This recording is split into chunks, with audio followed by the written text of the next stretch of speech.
सुर और दीप शादी के बाद सबका आशीर्वाद लेने के लिए खड़े होते हैं कि तभी वहां पुलिस की जीप आती है और उसके पीछे एक एम्बुलेंस आकर रुकती है। सबकी नजर उधर पड़ती है पर किसी को कुछ भी समझ नहीं आ रहा था। तभी इंस्पेक्टर जीप से उतरकर उन सबके पास आते हैं। असी सुरजीत सिंह दा परिवार है। सुरजीत के पिता इंस्पेक्टर के पास आते हैं और घबराते हुए पूछते हैं, हाँ इंस्पेक्टर साहब, इस सुरजीत का ही परिवार है। मैं उसका प्यो सुखबीर सिंह। की होया, आप ऐसे क्यों पूछ रहे हो? वो तो शहर गया है अपने यार दी शेरवानी लेने वास्ते। इंस्पेक्टर साहब उनकी बात का कोई जवाब नहीं देते। दीप उनके पास आता है। बात क्या है इंस्पेक्टर साहब? तभी एम्बुलेंस का दरवाजा खुलता है और उसमें से किसी का पार्थिव शरीर, जो कि पूरा सफेद चादर से ढका हुआ था, निकलता है। सुरजीत सिंह जब शहर से पिंड वापस लौट रहा था, उसी वक्त उसकी कार का एक्सीडेंट एक ट्रक से हो गया और मौके पर ही उनकी। ये कहते कहते वो चुप हो जाते हैं। अमृत उनके पास आती है। मौके पर ही उनकी?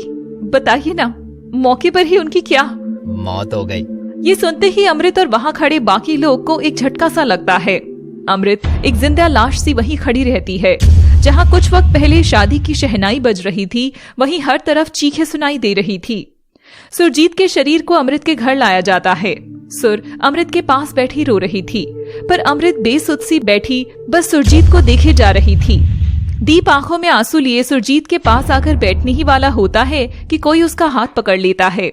वो सुरजीत की माँ थी, जो आंखों में आंसू और बेतहाशा गुस्से से दीप को देख रही थी। वो उसे धक्का मार देती है।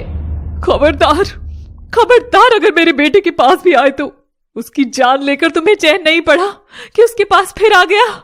दीप बस आंखों में आंसू भरे उन्हें देखे जा रहा था और वहाँ खड़े बाकी सब लोग भी।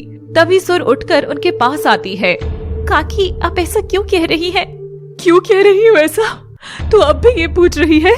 सुरजीत इसकी वजह से शहर गया था, इसकी शेरवानी लाने। अगर ये जिद ना करता तो आज मेरा पुत्र जिंदा होता। ये कहकर वो सुरजीत के बगल में बैठकर जोर जोर से रोने लगती है। सुर उनके पास आकर बैठती है। काकी, दीप को नहीं पता था कि ऐसा कुछ। सुरजीत की माँ उसे धक्का मारते हुए कहती है, चुप, एकदम चुप, बंद कर दीप की वकालत करना। दीप उनकी तरफ कदम बढ़ाता है कि तभी अमृत की माँ उसे जोरदार थप्पड़ मारती है। तुम्हारी वजह से आज मेरी कुड़ी की ये हालत हो गई है दीप। अभी तो उसकी गृहस्थी ठीक से बस भी नहीं पाई थी, तूने उसका पति छीन लिया।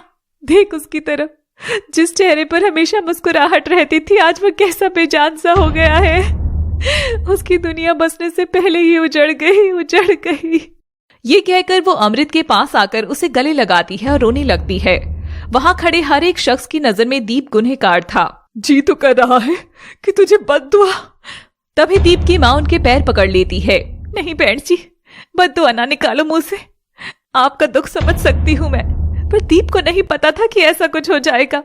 अगर पता होता तो कभी न जाने देता वो सुरजीते को। वो तो बस वाहिगुरु जी की मर्जी का ही एक जरिया बन गया। उससे इतनी नफरत ना करो आप सब, ना करो। जितने दुखी आप सब हैं, उससे कहीं ज्यादा टूटा हुआ है वो अंदर से। ये कहकर वो फूट फूट कर रोने लगती है। सुर की माँ आकर उन्हें संभालती है। थोड़ी देर